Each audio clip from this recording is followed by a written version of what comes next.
stock that's been on the move since its share buyback announcement last month is Fruitas Holdings Inc. Let's check out that stock price and take a look at that 11.7% rise right there from February 11th. Year to date, the stock is up 4.7%. Month to date, up 9.8%. Still, the stock is down over 60% since its initial public offering in November 2019. Let's check in on Fruitas Holdings leadership on what's next. The Chief Financial Advisor Calvin Chua joins us here in the studio. So good to see you again, Calvin. Thank you so much for being here. Good morning, Kathy. Right, a lot of action there on the stock price since the February 3 announcement of the share buyback program. How's it going? What are you going to do with the money? Will you be retiring it, or will you be retaining it in treasury shares? So when we looked at announcing this share buyback program, we saw that the shares were trading at around 20% below book value. So in consideration of really delivering value to our shareholders, we announced the share buyback program, and we intend to continue to deliver value to our shareholders through various means. And now, in terms of what will happen after we buy back, we probably just keep it in treasury. So that means it's value accretive. Yes, exactly what you want be. to do. So is it going to be maybe invested into a strategic partner, or maybe to pay off some of the transactions that you've done over the past few months? That will be a potential use of it if there's somebody who might want to enter into the company later on. At higher valuations, we won't be, we won't shy away from realizing value out of the shares we buy back. Is there a B line right now of like No, maybe I think foreign investors? Are we talking about foreign or local? if you look at foreign investors in the country, I think food and beverage and healthcare would probably be at the top of the list. So we're happy to be in that category.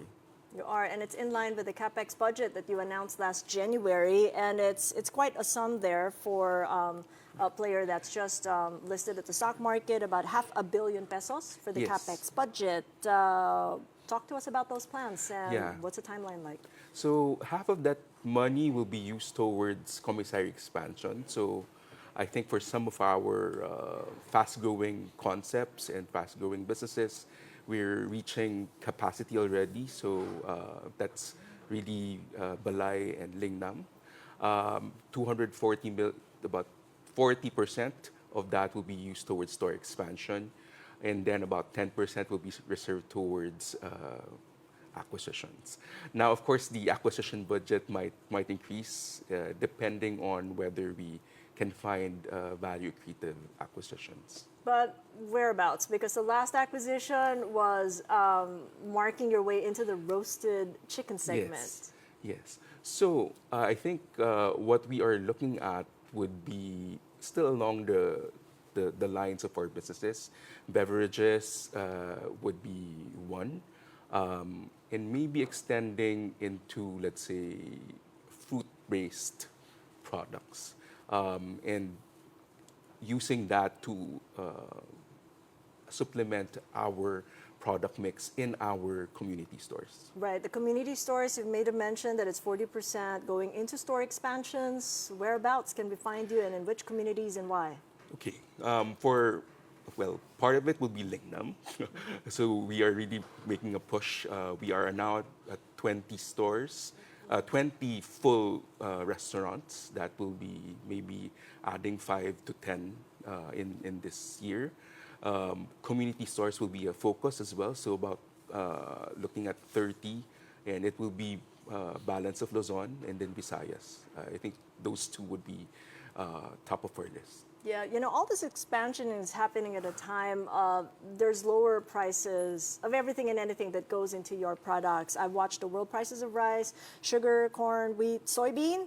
They all hover at 3 to 4 year lows. Mm-hmm. So can we expect maybe a price decrease in some of your products, or all down the line? Yeah, I think we have to balance that. On one hand, some of the raw material costs are going down, but on the other hand, some of the labor costs as well is increasing.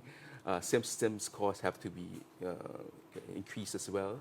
So logistics as well, given that we are expanding and updating our fleet.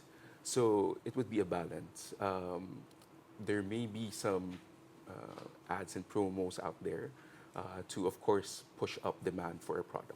But the pricing, how are you like structuring that? Given that the logistics issue, is it a little bit more expensive maybe if you get down to the second or third tier cities because it's harder to get the product over there?